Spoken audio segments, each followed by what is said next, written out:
Hey folks, it's Freely the Banana Girl. I wanted to quickly talk about deer antlers, okay, and just give people a little bit of information who don't understand the way they're obtained.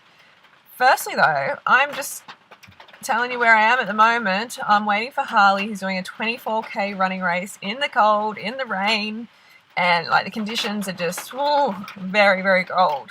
So I thought I'll make a video.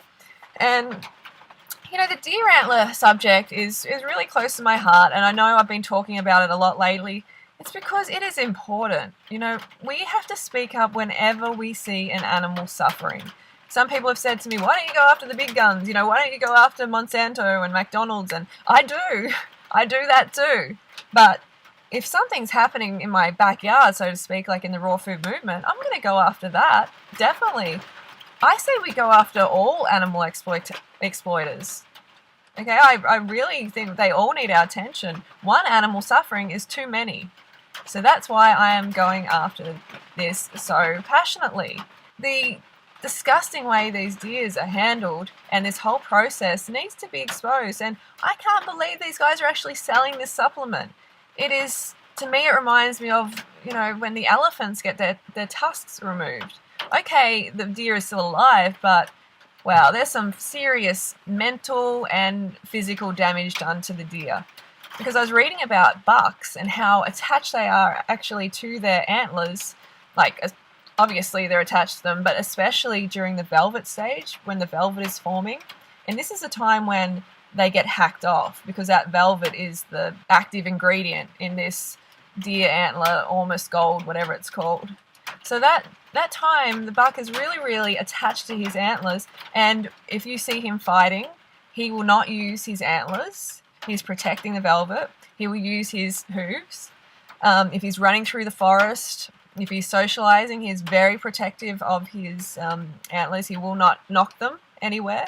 And it got me thinking, like, wow, how much psychological damage is done to the deer after having his velvet antlers removed. Imagine that. He is so protective of them. He is so attached to them. It's kind of like forming his identity, and someone comes along and just hacks them off.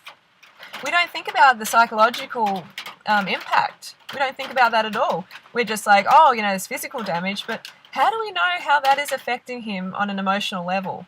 We don't know, and we can never know, because we're humans and we cannot go inside the deer's head and work that out. We can only imagine. And for me, even having my hair chopped off is going to be some emotional turmoil, let alone a limb. Imagine me having a limb chopped off. Wow, that's life-changing. Okay, it grows back. But in that moment when the buck is so psychologically connected to the antlers, the damage is definitely, it's going to be lifelong damage. And having that consistently done every year, it's crazy. And to make this almost gold deer antler velvet, whatever wanky sort of name that they give it, you cannot get the antlers off the ground. They need to have the active ingredients from the velvet, so they cannot be picked up off the ground. Just be sure of that.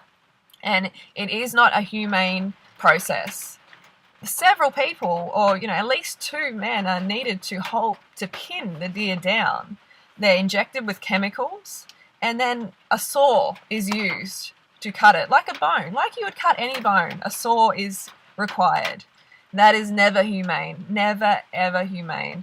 And man, David Wolfe, I am just so surprised that you would be selling this. I remember buying your book back in 2006 and, really getting into it, being inspired by the motivational aspect of it, being a bit confused about some of the recommendations, which I still am today, but, being overall inspired and thinking this guy is really into animals, he's really passionate, he's a peaceful guy, and I was inspired. But now I'm like, what are you doing, man? The almighty dollar, greed has just taken over. Just please connect with your heart. You know that this is the wrong thing to do. And for me, like, these guys can be courageous now and step up and go, okay, I'm going to take this off the list. You guys are right. I mean, you don't even have to say you guys are right, of course, but I think that would be really courageous, and I would have so much more respect for them if they did that. And I'm sure a lot of other people would as well, because we're up to about 10,000 signatures. Guys, what does that say to you? This is serious. You know, people are pissed off. They don't want this to happen anymore.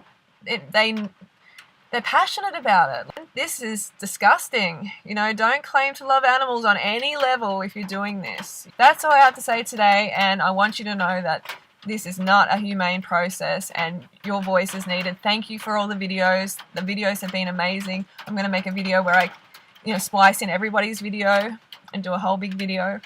I think that's going to be powerful. So I will see you next video, and keep those signatures coming.